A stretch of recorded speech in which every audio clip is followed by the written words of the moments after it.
আজকের ভিডিওতে দশম শ্রেণীর প্রশ্নবিচিত্রা ভলিউম 2 এর ইতিহাসের মডেল কোশ্চেন পেপার 3 এর এমসিকিউ ও এসএকিউ এবং 2 নম্বরের প্রশ্ন উত্তর নিয়ে আলোচনা করা হবে। ভিডিওটি যদি ভালো লেগে থাকে তাহলে লাইক ও সাবস্ক্রাইব করতে ভুলবেন না। তো যাক প্রথম প্রশ্নে, বঙ্গদর্শন সাময়িক পত্রটি ছিল একটি মাসিক পত্রিকা। ভারতে নিম্নবর্গের ইতিহাস চর্চার জনক বা প্রবক্তা হলেন রণজিৎ গুহ। ইয়ং বেঙ্গল বা নব্যব্যঙ্গ বলা হতো ডিরোজিওর অনুগামীদের। হুতম পেঁচা কার ছদ্মনাম? কালীপ্রসন্ন সিংহের। রেনেসাঁস শব্দ হলো একটি ফরাসি শব্দ। দামিনী কোহ কথার অর্থ পাহাড়ের প্রান্তদেশ। ভারতের রাজকীয় বন বিভাগের প্রথম ইন্সপেক্টর জেনারেল ছিলেন ডেট্রিক বান্ড্রিস। বর্তমান ভারত প্রথম প্রকাশিত হয় উদ্বোধন পত্রিকায়। রাষ্ট্রগুরু নামে পরিচিত ছিলেন সুরেন্দ্রনাথ বন্দ্যোপাধ্যায়। এখানে আলাদা গদ্যের উপাদানটি হল ভারত মাতা। হিস্ট্রি অফ হিন্দু কেমিস্ট্রি বা হিন্দু রসায়ন শাস্ত্রের ইতিহাস গ্রন্থের লেখক হলেন প্রফুল্লচন্দ্র রায়। জাতীয় শিক্ষা পরিষদ 1906 এর প্রথম সভাপতি ছিলেন রাসবিহারী বসু। এআইটিইউসি নিখিল ভারত ট্রেড ইউনিয়ন কংগ্রেস এর প্রাণপুরুষ ছিলেন লালা লাজপত রায়। একা আন্দোলনের নেতা ছিলেন মাদারি পাসি। মিরাট ষড়যন্ত্র মামলা শুরু হয় 1929 খ্রিস্টাব্দে। বঙ্গভঙ্গ বিরোধী আন্দোলন হয়েছিল 1905 খ্রিস্টাব্দে। রশিদ আলী দিবস পালন করা হয় 1946 খ্রিস্টাব্দের 12 ফেব্রুয়ারি। সরলা দেবী চৌধুরানী লক্ষ্মীর ভাণ্ডার গড়ে তোলেন স্বদেশী পণ্য বিক্রয়ের জন্য। মিডনাইট চিলড্রেন গ্রন্থের লেখক সলমন রুশদি। স্বাধীনতার প্রাক্কালে ভারতের সবচেয়ে বড় দেশীয় রাজ্য ছিল হায়দ্রাবাদ। দুয়ের দাগের প্রশ্নগুলি। উপবিভাগ একটি বাক্যে উত্তর দাও। সরলা দেবী চৌধুরানীর আত্মজীবনী গ্রন্থের নাম কি? জীবনের ঝরাপাতা। বর্ণপরিচয় কে রচনা করেন? ঈশ্বরচন্দ্র বিদ্যাসাগর। ভাগনাডিহিতে কোন বিদ্রোহের সূচনা হয়েছিল? সাঁওতাল বিদ্রোহের। তেভাগা আন্দোলন বলতে কি বোঝো? তেভাগা আন্দোলন কৃষি উৎপাদনের 2/3 দাবিতে সংগঠিত বর্গা চাষিদের আন্দোলন। তেভাগা শব্দের আবিধানিক অর্থ ফসলের 3 অংশ। 2.2 প্রশ্নগুলি ঠিক ভুল। নদিয়া কাহিনী গ্রন্থের শহরের ইতিহাসের অন্তর্গত। ভুল। সঠিক উত্তর স্থানীয় ইতিহাসের অন্তর্গত। ব্রিটিশ ইন্ডিয়ান অ্যাসোসিয়েশন প্রথম সম্পাদক ছিলেন দ্বারকনাথ ঠাকুর। ঠিক। বাংলায় সশস্ত্র বিপ্লবী আন্দোলনের অন্যতম নেত্রী ছিলেন বাসন্তী দেবী। ভুল। স্বাধীনতার সময় কাশ্মীরের রাজা ছিলেন হরি সিং। ঠিক। 2.3 প্রশ্নগুলি ডান দিক থেকে বাঁ দিকে মিলাও। গ্রাম বার্তা প্রকাশিকা বিদ্যারত্ন প্রেস। বসুবিজ্ঞান মন্দির 1917 খ্রিস্টাব্দে। চারু মজুমদার তেভাগা আন্দোলন। সাম্প্রদায়িক বাটোয়ারা 1932 খ্রিস্টাব্দে। ব্যাখ্যাগুলি করো। 2.5 প্রশ্ন। বিবৃতি রামমোহন রায় লর্ড আমহার্স্ট চিঠি লিখেছিলেন ভারতে পাশ্চাত্য শিক্ষা বিস্তারের আবেদন জানিয়ে। 19 শতকে কোম্পানির আমলে ভারতে বনজ সম্পদ সংরক্ষণের উদ্যোগ নেওয়া হতো। ব্যাখ্যা 3। ভারতের রেলপথ নির্মাণ ও বিস্তারের কাজে ব্যবহারের জন্য। রবীন্দ্রনাথ ঠাকুর গোরা উপন্যাস লিখেছিলেন। ব্যাখ্যা 3। সংকীর্ণ জাতীয়তাবাদকে সমালোচনা করার জন্য। 1921 খ্রিস্টাব্দে মোপালা বিদ্রোহ সংগঠিত হয়। ব্যাখ্যা নম্বর 1। এটি ছিল কৃষকদের একটি জঙ্গি আন্দোলন। বিভাগ গ। ইতিহাসের উপাদান রূপে সংবাদপত্রের গুরুত্ব কি? আধুনিক ভারতের ইতিহাসের উপাদান হিসাবে সংবাদপত্র ও সাময়িক পত্রের গুরুত্ব অপরিসীম। গুরুত্ব নম্বর 1। তৎকালীন সমাজচিত্র। সংবাদপত্র ও সাময়িক পত্রপত্রিকার মাধ্যমে তৎকালীন দেশের সামাজিক, অর্থনৈতিক এবং রাজনৈতিক বিষয় সম্পর্কে জানা যায়। যেমন সোমপ্রকাশ পত্রিকায় নীল চাষীদের প্রতি ব্রিটিশ নীলকর সাহেবদের অত্যাচারের কথা প্রকাশ করা হতো। বিধবা বিবাহ আন্দোলন সম্পর্কেও সোমপ্রকাশ পত্রিকা বিশেষ ভূমিকা পালন করেছিল। 2 নম্বর গুরুত্ব জনমত গঠন।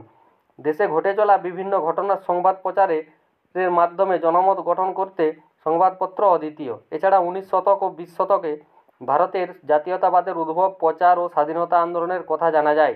যেমন বঙ্গভঙ্গ আন্দোলনের সময় বয়কট আন্দোলন প্রসারে সন্ধ্যা পত্রিকা বিশেষ ভূমিকা ছিল। পরের প্রশ্ন। নতুন সামাজিক ইতিহাস কি? 1960-এর দশক থেকে এডওয়ার্ড থমসন, এরিক হবসবম প্রমুখ ঐতিহাসিকদের হাত ধরে জন্ম নেয় নতুন সামাজিক ইতিহাস। দরবারি ইতিহাসের পরিবর্তে সাধারণ মানুষের প্রত্যাহিক জীবন, সামাজিক অর্থনৈতিক সম্পর্ক, ধর্ম, সংস্কৃতি তথা সামগ্রিক জীবনযাপনের কথা অন্তর্ভুক্ত হয়েছে সামাজিক ইতিহাস চর্চায়। হ্যারল্ড পার্কিন, রণজিৎ গুহ, পার্থ চট্টোপাধ্যায় প্রমুখ এই ধারাকে আরও সমৃদ্ধ করে তোলেন। বাংলার নবজাগরণ বলতে কী বোঝায়? 1900 থেকে পাশ্চাত্য শিক্ষা সংস্কৃতির প্রভাবে বাংলা তথা ভারতের মধ্যযুগীয় কুসংস্কার ও সংকীর্ণ মানসিকতার পরিবর্তে যুক্তিবাদ, মানবতাবাদ, ব্যক্তি স্বাতন্ত্র্যবাদ প্রভৃতির উপর ভিত্তি করে ধর্ম, সমাজ, শিক্ষা, অর্থনীতি, সংস্কৃতি প্রভৃতি সকল ক্ষেত্রে যে সংস্কার আন্দোলনের সূচনা হয় তাকে ইউরোপের রেনেসাঁস সাথে তুলনা করে বেশিরভাগ ঐতিহাসিক একেই বাংলার নবজাগরণ আখ্যা দিয়েছেন। মূলত রাজা রামমোহন রায়ের সময় থেকেই এই নবজাগরণের সূচনা হয়েছিল। বাংলার নারী শিক্ষার বিস্তারে রাধাকান্ত দেবের ভূমিকা কি ইতিবাচক ছিল? নারী শিক্ষার বিস্তারে রাধাকান্ত দেবের ভূমিকা নারী শিক্ষা প্রসারে রাধাকান্ত দেব আন্তরিকভাবে আগ্রহী ছিলেন। তিনি 1812 খ্রিস্টাব্দে ত্রিশিক্ষা বিধায়ক নামে একটি গ্রন্থ রচনা করেন। এতে তিনি প্রমাণ করেন যে নারী শিক্ষা হিন্দু আদর্শ ও ঐতিহ্যের পরিপন্থী নয়। 1817 খ্রিস্টাব্দে ডেভিড হেয়ারের উদ্যোগে ভালো স্কুল পাঠ্য বই তৈরি করার উদ্দেশ্যে ক্যালকাটা স্কুল বুক সোসাইটি প্রতিষ্ঠা হলে রাধাকান্ত দেব তার অবৈতনীয় সম্পাদক পদে নিযুক্ত হন। 1819 খ্রিস্টাব্দে তার উদ্যোগে প্রতিষ্ঠিত হয় ক্যালকাটা ফিমেল জুভেনাইল সোসাইটি। সুতরাং এই কথা অনস্বীকার্য যে বাংলার নারী শিক্ষার বিস্তারে রাধাকান্ত দেবের ভূমিকা ছিল ইতিবাচক এবং তাৎপর্যপূর্ণ। প্রশ্ন, ফরাজি আন্দোলনের ব্যর্থতার কারণ কি? ফরাজি আন্দোলন বিভিন্ন কারণে ব্যর্থ হয়েছিল। 1 নম্বর, দুদু মিয়া এর মৃত্যুর পর নোয়া মিয়া ফরাজি আন্দোলনের নেতৃত্ব গ্রহণ করলে রাজনৈতিক ও অর্থনৈতিক কর্মসূচির পরিবর্তে অতিরিক্ত পরিমাণে ধর্মের উপর গুরুত্ব আরোপ করায় এই আন্দোলন মুসলিম সম্প্রদায়ের কিছু মানুষের মধ্যে সীমাবদ্ধ হয়ে পড়লে আন্দোলনের সামাজিক ভিত্তি দুর্বল হয়ে পড়ে। 2 নম্বর, দুদু মিয়ার পরবর্তীকালে যোগ্য নেতৃত্বের অভাব ও সাংগঠনিক দুর্বলতা ফরাজি আন্দোলনকে ব্যর্থতার পর্যবসিত করেছিল। 3 নম্বর, ফরাজিরা পুরনো অস্ত্রশস্ত্র যেমন লাঠি, বল্লম, দা, কুড়োল বা কুঠার প্রভৃতি নিয়ে আধুনিক অস্ত্রে সজ্জিত ব্রিটিশ ও অন্যান্য শাসক শ্রেণী এর বিরুদ্ধে অসম লড়াইয়ে পরাজয় স্বীকার করেছিল। 4 নম্বর, এই আন্দোলন শুধুমাত্র বাংলায় সীমাবদ্ধ ছিল, দেশে ছড়িয়ে পড়েনি। খুঁতকাঠি প্রথা কি? খুঁতকাঠি প্রথা কথার অর্থ হলো যৌথ কৃষি ব্যবস্থা। মুন্ডারা বহুকাল ধরে জঙ্গল পরিষ্কার করে কৃষিকাজ করত এবং জমির যৌথ মালিকানা ভোগ করত। ব্রিটিশ আমলে তাদের যৌথ কৃষি ব্যবস্থা বা খুঁতকাঠি প্রথার অবসান ঘটিয়ে ব্যক্তিগত মালিকানা ব্যবস্থা চালু করায় মুন্ডারা ক্ষুব্ধ হয়। 19 শতকের দ্বিতীয়ার্ধকে সভা সমিতির যুগ বলা হয় কেন? 19বিংশ শতকে ব্রিটিশদের উদ্যোগে ভারতে পাশ্চাত্য শিক্ষার প্রসার ঘটে এবং ভারতবর্ষের মধ্যবিত্ত সম্প্রদায়ের মানুষ শিক্ষিত হওয়ার পাশাপাশি জাতীয়তাবোধে উদ্দীপিত হয়ে ওঠে। মধ্যবিত্ত সম্প্রদায় উপলব্ধি করে যে ব্যক্তিগতভাবে বিচ্ছিন্ন আন্দোলনের মাধ্যমে ব্রিটিশদের বিরুদ্ধে জনমত গঠন করা সম্ভব নয়। এর একমাত্র উপায় হলো ঐক্যবদ্ধভাবে আন্দোলন। এই উদ্দেশ্য সেই সময় বাংলা, মাদ্রাজ ও বোম্বেতে অনেক সভা সমিতি গড়ে ওঠে। এই কারণে ডক্টর অনিল শীল 19বিংশ শতকের দ্বিতীয়ার্ধকে সভা সমিতির যুগ বলেছেন। ইলবার্ট বিল কি? ভারতের ঔপনিবেশিক শাসনকালে ভারতীয় বিচারকরা সাধারণত কোনো ইউরোপিয়ানদের বিচার করতে পারত না। এই বৈষম্য দূর করে ভারতীয় ও ইউরোপীয় বিচারকদের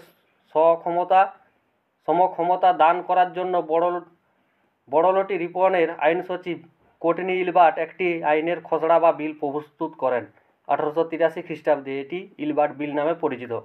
ইলবার্ট বিলের মধ্য দিয়ে ভারতীয়রা ইউরোপীয়দের বিচারের পূর্ণ অধিকার লাভ করে। ইংরেজরা এই বিলের চরম প্রতিবাদ করলেও ভারতসভা বিলটির সমর্থনে এগিয়ে আসে। চার্লস উইলকিন্স কে ছিলেন? বাংলা ছাপা হরফের যথার্থ পরিকল্পনা করেছিলেন চার্লস উইলকিন্স। বাংলা হরফে তৈরি বাংলা মুদ্রণ শিল্পের জনক চার্লস উইলকিন্স বিলেত থেকে বাংলা অক্ষর তৈরির কৌশল রপ্ত করেন। তিনি প্রথম ধাতু নির্মিত সঞ্চালনযোগ্য বাংলা হরফ এর সৃষ্টিকর্তা। এজন্য তাকে বাংলার ক্যাস্টন বা বাংলা মুদ্রণ শিল্পের জনক বলা হয়। 2 নম্বর, পরবর্তীতে গভর্নর জেনারেল ওয়ারিং হেস্টিংস সাহেবের অনুরোধে 1778 খ্রিস্টাব্দে তিনি সরকারি ছাপাখানার দায়িত্ব নেন। হেলহেডের ব্যাকরণ, a grammar of the Bengal language and সাহেবের ছাপাখানায় তার দ্বারাই প্রথম ছাপিত হয়। ছেনিকাটা বাংলা হরফ নির্মাণ। চার্লস উইলকিন্স অত্যন্ত দক্ষতার সঙ্গে পঞ্চানন কর্মকারের সাহায্য নিয়ে ছেনিকাটা বাংলা হরফ তৈরি করে এন্ড্রুজ সাহেবের ছাপাখানা থেকে 1778 খ্রিস্টাব্দে a grammar of the Bengal language প্রকাশ করেন। উইলকিন্স এর দক্ষতা ও নিপুণতায় বাংলা ভাষায় প্রথম বই প্রকাশিত হয়। শ্রীনিকেতন কী উদ্দেশ্যে প্রতিষ্ঠিত হয়েছিল? শান্তিনিকেতন থেকে প্রায় 3 কিমি দূরত্বে অবস্থিত শ্রীনিকেতন হল বিশ্বভারতী বিশ্ববিদ্যালয় এর অন্যতম গুরুত্বপূর্ণ শাখা প্রতিষ্ঠান। বিশ্বভারতী বিশ্ববিদ্যালয়ের অন্যতম গুরুত্বপূর্ণ শাখা প্রতিষ্ঠান শ্রীনিকেতন। উদ্দেশ্য, রবীন্দ্রনাথ মনে করতেন মানুষের সঙ্গে শিক্ষার সমন্বয়ের জন্য পল্লীগ্রামের সঙ্গে শান্তিনিকেতনের ঘনিষ্ঠ যোগাযোগ হওয়া প্রয়োজন। এই উদ্দেশ্যে কবি গ্রামান্বয়নে এবং কৃষক কিশোর যুবকদের জন্য উন্নয়নমূলক কার্যাবলীর কেন্দ্র হিসেবে গড়ে তোলেন শ্রীনিকেতন। কৃষি ও পল্লী সংগঠন ভবন এবং শিল্প ভবনের অন্যতম অঙ্গ। তিনকাঠিয়া ব্যবস্থা বলতে কী বোঝো? বিহারের চম্পারণ জেলায় নীলকর সাহেবরা চাষিদের জোর করে প্রতি 1 বিঘা জমির 3 কোঠায় নীল চাষ করতে বাধ্য করত। আবার ওই উৎপাদিত নীল চাষিরা কম দামে নীলকরদের কাছে বিক্রি করতে বাধ্য হতো। এই প্রথাকে তিনকাঠিয়া প্রথা বলা হয়। 1917 খ্রিস্টাব্দে এই চম্পারণ জেলায় তিনকাঠিয়া প্রথাকে কেন্দ্র করে মহাত্মা গান্ধীর নেতৃত্বে চম্পারণ সত্যাগ্রহ সংঘটিত হয়েছিল। গান্ধীজির চম্পারণ সত্যাগ্রহের পর এই প্রথার অবসান ঘটে। একা আন্দোলন শুরু হয় কেন? 1921 খ্রিস্টাব্দের শেষ দিকে উত্তর পশ্চিম অযোধ্যায় নিম্নবর্গের কৃষকরা একতা আন্দোলন সংগঠিত করেন। এই আন্দোলনের নেতা ছিলেন মাদারিপাসি। আন্দোলনের চরিত্র ছিল উগ্র প্রকৃতির। একা আন্দোলন শুরু হওয়ার পিছনে একাধিক কারণ বিদ্যমান ছিল, যথা 1 নম্বর, কৃষকদের কাছ থেকে নির্ধারিত খাজনার চেয়ে 50% অতিরিক্ত খাজনা নির্ধারণ, কৃষকদের বাটায় বা উৎপন্ন শস্যের বদলে নগদ অর্থে কর প্রদান, কর আদায়ের জন্য কৃষকদের উপর ঠিকাদারদের অত্যাচার ও শোষণ ইত্যাদি, প্রভুর জমি ও খামারে কৃষককে বিনা বেতনে বেগার শ্রম দিতে বাধ্য করা। ভাইকম সত্যাগ্রহ কি? দক্ষিণ ভারতের তিবাঙ্কুরের ভাইকমে একটি হিন্দু মন্দিরমুখী রাস্তা নিম্নবর্ণের মানুষের ব্যবহারের জন্য নিষিদ্ধ ছিল। এই রাস্তা ব্যবহারের দাবিতে শ্রী নারায়ণ গুরু যে আন্দোলন শুরু করেন তা ভাইকম সত্যাগ্রহ নামে পরিচিত। আন্দোলনের ব্যাপকতায় মুগ্ধ গান্ধীজি দক্ষিণ ভারতে এসে এই আন্দোলনের প্রতি সমর্থন জানান। শেষ পর্যন্ত এই আন্দোলনে জয়যুক্ত হয়। দীপালি সংঘ কেন প্রতিষ্ঠিত হয়? 1923 খ্রিস্টাব্দে লীলানাগ রায় ঢাকায় দীপালি সংঘ প্রতিষ্ঠিত করেন। দীপালি সংঘের উদ্দেশ্য সশস্ত্র আন্দোলনের উপযুক্ত করে নারীদের গড়ে তোলা, নারীদের মধ্যে আত্মচেতনা ও দেশপ্রেম জাগিয়ে তোলা, উচ্চশিক্ষায় নারীদের উৎসাহ দান করা, শিল্পচর্চার মাধ্যমে নারীদের স্বাবলম্বী করে তোলা। আজাদ কাশ্মীর বলতে কোন অংশকে চিহ্নিত করা হয়? ভারত স্বাধীন হওয়ার পর কাশ্মীরের মহারাজা হরি সিং ভারত বা পাকিস্তান কোনোটিতেই যোগ না দিয়ে কাশ্মীরের স্বাধীন অস্তিত্ব বজায় রাখতে চেয়েছিল। 1947-এর 22শে অক্টোবর পাক মদতপুষ্ট হানাদার বাহিনী ও পাক সেনাদল কাশ্মীরে প্রবেশ করে ব্যাপক ধ্বংসলীলা চালায়। এমত অবস্থায় কাশ্মীরের মহারাজা হরি সিং 24শে অক্টোবর ভারতের কাছে সামরিক সাহায্য প্রার্থনা করেন। এই আবেদনে সাড়া দিয়ে ভারতীয় বাহিনী পাক হানাদের হাঁটিয়ে কাশ্মীরের 2/3 অংশ উদ্ধার করেন। 2/3 উদ্ধার করলেও বাকি 1/3 পাকিস্তানের দখলে থাকে। জাতিপুঞ্জের হস্তক্ষেপে এখানে যুদ্ধবিরতি ঘটলেও কাশ্মীরের কিছুটা অংশ পাকিস্তানের অধীনে থেকে যায়। এই পাক অধিকৃত কাশ্মীর আজাদ কাশ্মীর নামে পরিচিত। পত্তি শ্রীরামালু কে ছিলেন? দক্ষিণ ভারতের তেলেগু ভাষী বিশিষ্ট গান্ধীবাদী নেতা তথা স্বাধীনতা সংগ্রামী পত্তি শ্রীরামালু। স্বাধীন ভারতের প্রথম ভাষা শহীদ হিসাবে চিহ্নিত। মাদ্রাজ প্রদেশের তেলেগু ভাষী 11টি জেলা নিয়ে পৃথক অন্ধ্রপ্রদেশ গঠনের দাবিতে তিনি 1952 সালের 19শে অক্টোবর আমরণ অনশন করেন। একটানা 58 দিন অনশন চালানোর পর তার মৃত্যু ঘটলে আন্দোলন ক্রমশ হিংসাত্মক হয়ে ওঠে। শেষ পর্যন্ত কেন্দ্রীয় সরকার তেলেগু ভাষী পৃথক অন্ধ্রপ্রদেশ গঠনের দাবি মেনে নেয়। পত্তি শ্রীরামালুর এই আত্মত্যাগের মধ্য দিয়েই জন্ম নেয় স্বাধীন ভারতের প্রথম ভাষাসাহিত্যিক রাজ্য অন্ধ্রপ্রদেশ।